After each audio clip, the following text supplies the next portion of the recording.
নমস্কাৰ ফ্ৰেন্ডছ, পুনৰ এটা নতুন ভিডিঅ'লৈ মই প্ৰাঞ্জল প্ৰতিমে আকৌ আজি আপোনালোকৰ মাজত উপস্থিত হৈছোহি। আশা কৰিছো ভিডিঅ'টো আপোনালোকে একেবাৰে শেষলৈকে চাব আৰু যিমান পাৰে ভিডিঅ'টো শ্বেয়াৰ কৰিব। হয় ফ্ৰেন্ডছ, আহক তেনেহলে আজিৰ এই ভিডিঅ'টো আৰম্ভ কৰোঁ।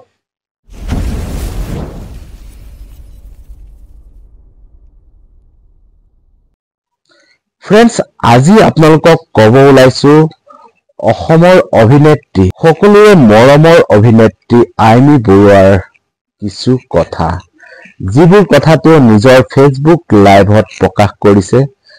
আজি হঠাৎ ফেচবুকৰ পেজ খুলি চাই থকাৰ অৱস্থাতে এই আইমি বৰুৱাৰ এই লাইভটো পালো, যিটো লাইভ মই সম্পূৰ্ণ চোৱাৰ পিছত তেওঁৰ কিছুমান কথাই মোৰ অন্তৰ চুই গ'ল আৰু সেই অন্তৰ চুই যোৱা কথাখিনিয়ে আজি আপোনালোকৰ কাৰণে উপস্থাপন কৰিব ওলাইছো।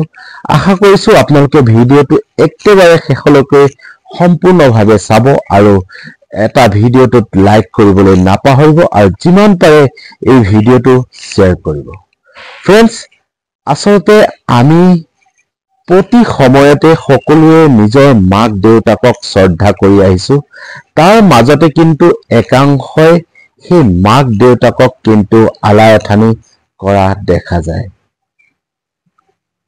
কিন্তু আজি এই আইমি বৰুৱাৰ যিটো ভিডিঅ', এই ভিডিঅ'টোত আজি আইমি বৰুৱাই যি ধৰণে কান্দি উঠিছে সেই লাইভটোত আপোনালোকৰো শুনাৰ পিছত চকু পানী ওলাই পৰিব।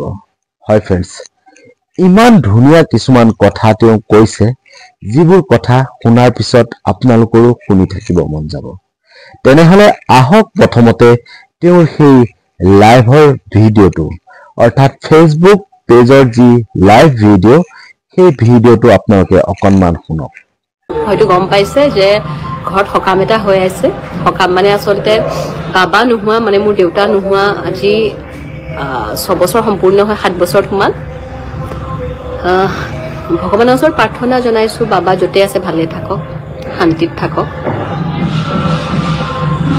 এইটো কথা সঁচা যে মানুহ আহিলে যাবই লাগিব।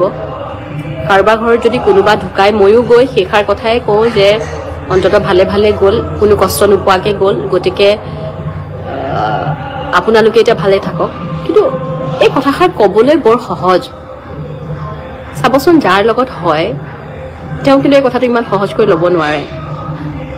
মোৰো একে কথাই হয়, চব বুজি পাওঁ যে মানুহ আহিলে যাব লাগিব, বাবাৰো সময় হ'ল গুচি গ'ল।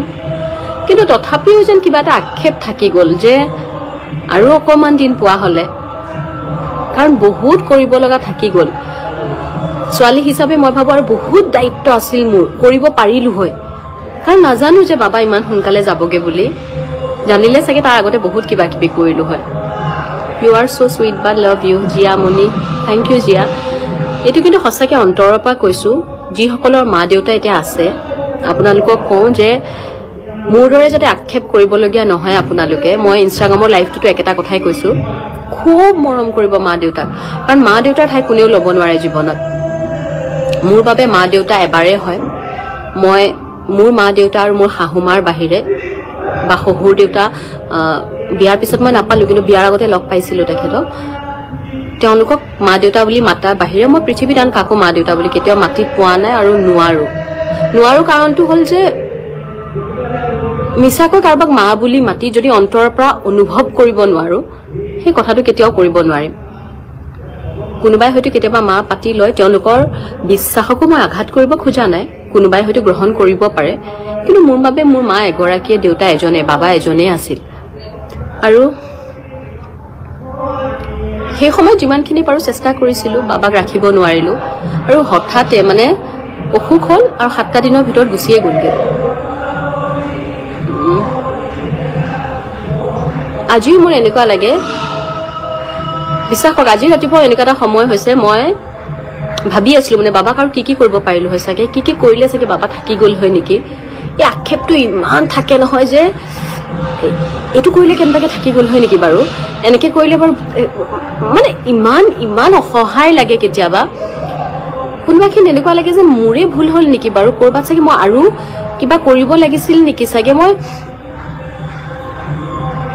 ফ্ৰেণ্ডছ, আপোনালোকে শুনিলে এয়া হৈছে আইমি বৰুৱা বাইদেউৰ নিজ ফেচবুক পেজৰ লাইভৰ এটি ভিডিঅ', যিটো ভিডিঅ'ত আজি তেওঁ অনুভৱ কৰিছে যে তেওঁৰ পিতৃৰ কথা, তেওঁৰ পিতৃৰ পৰলোক প্ৰাপ্তি ঘটিছিল।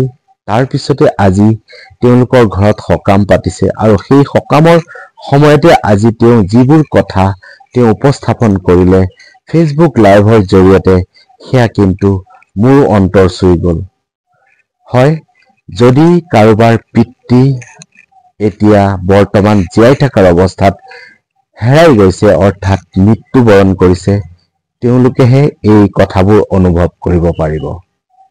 সেয়েহে আইমি বৰুৱা বায়ে যেনেকৈ ক'লে যে সকলোৱে নিজৰ পিতৃ মাতৃক শ্ৰদ্ধা কৰা উচিত, সকলোৱে এই ধৰণে তেওঁৰ যিবোৰ কথা, এই কথাখিনিয়ে আজি মোৰো অন্তৰ চুই গৈছে আৰু আশা কৰিম আপোনালোকেও এই কথাখিনি ভাল পাব। তেনেহ'লে ফ্ৰেণ্ডছ, পুনৰ এটা নতুন ভিডিঅ'লৈ মই আকৌ আপোনালোকৰ মাজত উপস্থিত হ'ম। ধন্যবাদ। জয় অসম, জয় হিন্দ।